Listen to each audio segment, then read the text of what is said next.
Indonesia adalah salah satu negara dengan keanekaragaman hayati terkaya di dunia. Dari daratan hingga lautan, semuanya penuh kehidupan. Tapi, apakah semua ini akan bertahan selamanya?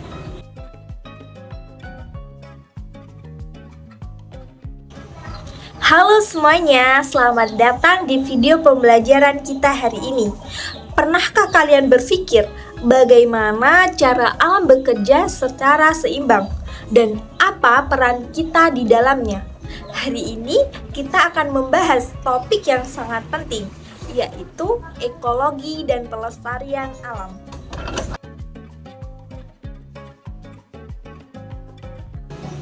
Di video ini kita akan berpetualang mengenali komponen lingkungan, interaksi antar makhluk hidup, hingga merancang solusi nyata untuk menyelamatkan bumi kita dari perubahan iklim. Siap? Yuk, kita mulai.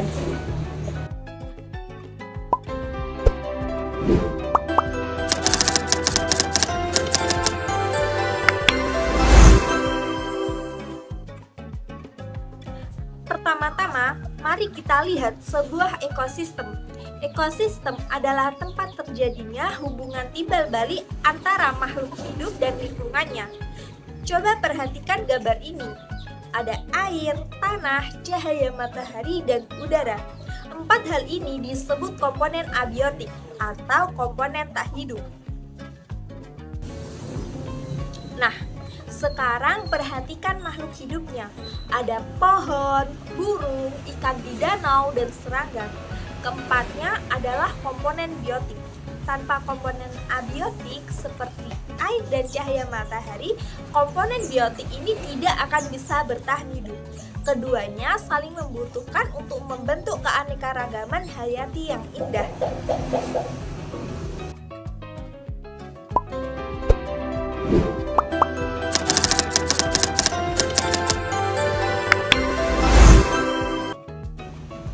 Di dalam ekosistem, makhluk hidup tidak hidup sendiri. Mereka berinteraksi. Ada minimal 3 bentuk interaksi yang harus kalian tahu. Pertama, simbiosis. Contohnya, lebah dan bunga yang saling menguntungkan. Kedua, predasi. Interaksi makan dan dimakan seperti singa dan zebra. Ketiga, kompetisi. Persaingan makhluk hidup. Misalnya, 2 hewan yang memperebutkan makanan atau wilayah yang sama. Interaksi paling seru terjadi saat makan dan dimakan, yang kita kenal sebagai rantai makanan. Mari kita analisis kasus sederhana ini. Rumput dimakan belalang, belalang dimakan katak, katak dimakan ular, dan ular dimakan elang. Perhatikan tanda panahnya. Panah itu bukan sekadar tanda dimakan, tapi menunjukkan arah aliran energi. Energi matahari diserap rumput, lalu energinya berpindah ke belalang, dan seterusnya hingga ke elang. Di alam liar, rantai makanan ini saling tumpang tindih, membentuk jaring-jaring makanan. Semakin kompleks jaringnya, semakin stabil ekosistem tersebut.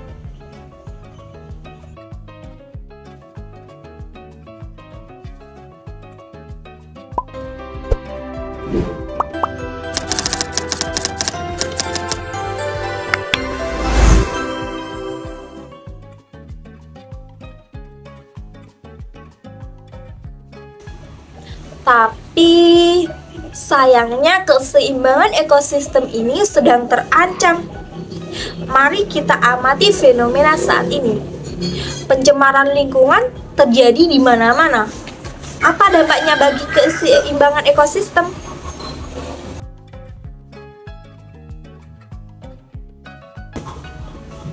Gas buang dari kendaraan dan pabrik menebal di atmosfer, menjebak panas matahari.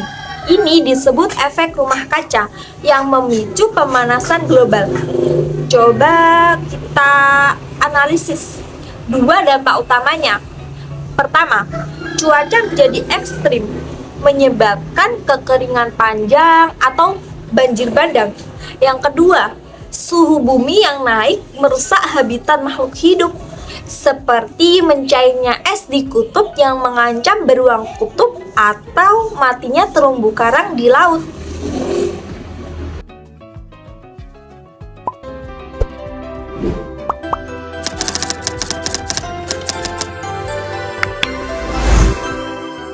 Setiap hari kita melewatkan pilihan. Siapa yang paling bertanggung jawab? Ya, sebagian besar adalah aktivitas kita sendiri, yaitu manusia. Coba perhatikan lingkungan sekitarmu. Penggunaan kendaraan pribadi secara berlebihan dan membuang sampah sembarangan adalah contohnya.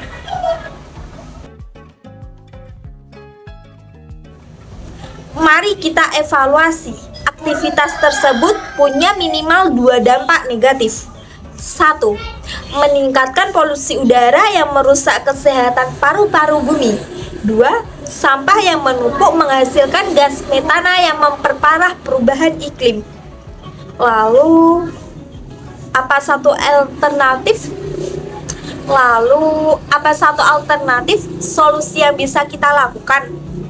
Mulailah beralih menggunakan transportasi umum atau membawa botol minum sendiri untuk mengurangi sampah plastik.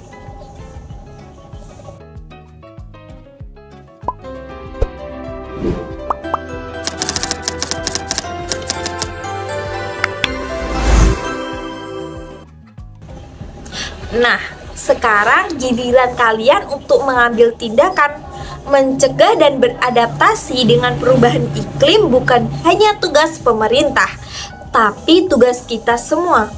Tantangan untuk kalian hari ini, bentuklah kelompok dan buatlah sebuah proyek kampanye lingkungan. Bisa berupa poster digital, video pendek, atau aksi nyata di sekolah. Dalam proyek kalian, cantumkan minimal 3 langkah konkret dan realistis yang bisa dilakukan anak sekolah. Contohnya, pertama, gerakan mematikan lampu siang hari. Yang kedua, gerakan menanam 1 tanaman di pekarangan. Dan ketiga, gerakan hari tanpa plastik di sekolah. Rancang dengan kreatif dan presentasikan solusinya.